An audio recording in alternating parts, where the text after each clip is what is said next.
In the busy Kaduna market, Kehinde moves through the crowd like he owns the ground. Distracted by his phone and his money, he crashes into an old woman's tray, scattering her herbs and bottle. Time passes. Kehinde is now a rich man with a big house, but the curse has taken hold. As he steps out of his compound, neighbors quietly cross to the other side of the street. Mothers pull their children close. No one shouts, no one fights him. They simply avoid him like a shadow you don't want to touch. In a cold examination room, Kehinde sits opposite doctors who speak in long medical terms. They show charts and test results, but their eyes say, "We don't know." They offer treatments that do nothing. Each visit ends the same way. Kehinde walks out with more questions, and the curse remains. Back in his luxurious Kaduna mansion, Kehinde lives surrounded by wealth but starved of company. He watches church on TV instead of going in person, afraid of the stares and whispers. The big rooms echo with his footsteps and the low hum of the generator. At night, he looks at his reflection and wonders if God still knows his name. One hot day, the gate man calls him.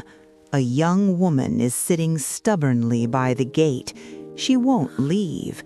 Kehinde watches her through the security camera. One small bag, worn clothes, tired eyes. She says she has nowhere else to go.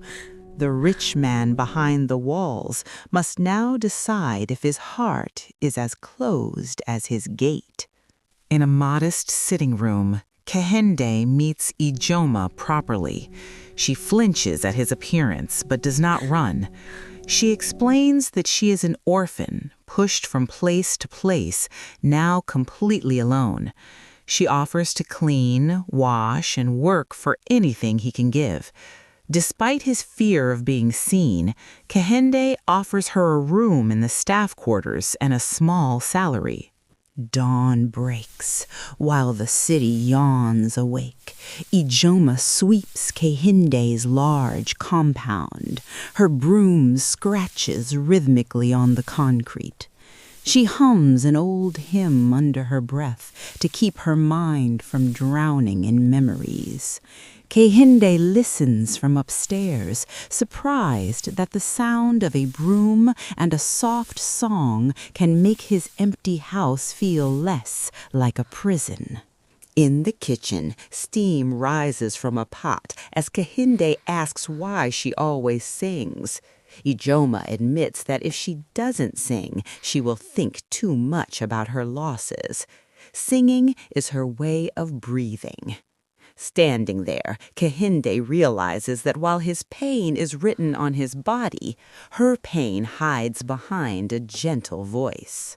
In the study, surrounded by books and papers, the silence between them deepens into honesty. Kehinde finally speaks about the curse, the careless words that brought it, and the years of shame. Ijoma doesn't look shocked. She simply understands. She hints at ugly stories in her past, too. Uncle, beatings, hunger, but leaves details for another time. Two wounded lives quietly recognize each other. On a dry Harmattan morning, Ijoma kneels with a bowl of warm water and a towel. Kehinde hesitates, embarrassed by his twisted legs and heavy feet. She gently removes his boots and lowers his feet into the water. With simple respect, she washes and rubs them as if this act is the most normal thing in the world. It is the first time in years his body is touched without fear or disgust. Later, alone, Kehinde kneels beside his bed. His prayers are different now. He no longer demands that God simply fix his face. Instead, he asks God to change his heart, to remove arrogance, to heal bitterness, to teach him kindness. The cursed man begins to pray like a man being remade from the inside out. During a heavy thunderstorm, the power fails and the house sinks into darkness. By lantern light, Kehinde and Idjoma sit facing each other, the rain loud on the roof. She admits how thunder reminds her of shouting and violence from her past. He admits that darkness makes him feel like the beast people call him. Together they face the storm, and for once, neither of them is alone. Days later, the gate man nervously says something looks different about Kehinde's face. Curious and afraid, Kehinde checks his reflection in a glass surface.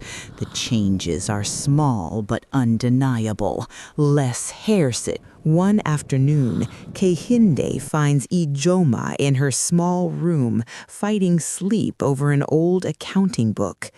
She explains she wants to understand numbers so nobody can cheat her again.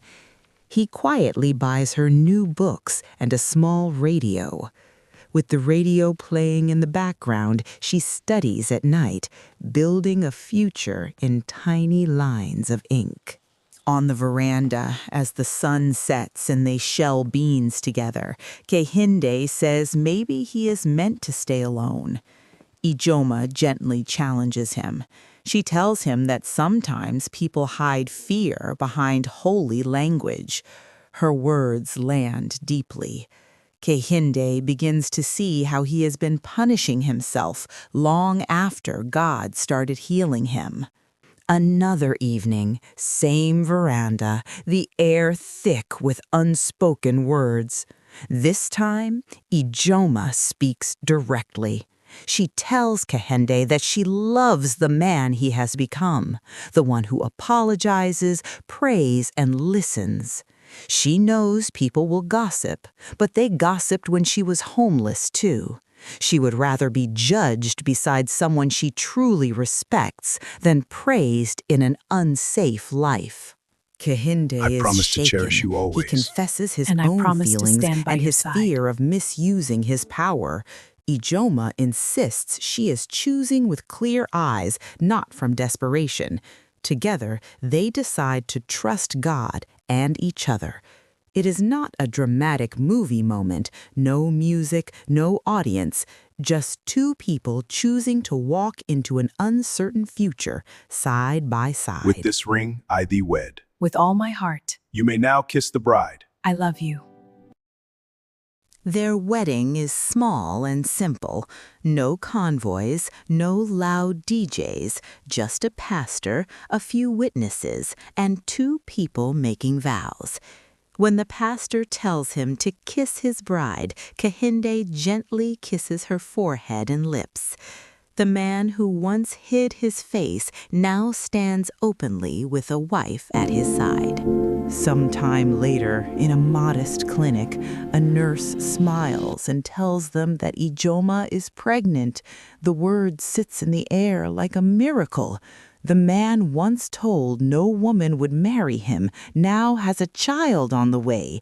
Kehinde can only whisper thanks as they hold each other, both laughing and crying at the same time. Be blessed, little one, with health and joy. May you walk in light and truth.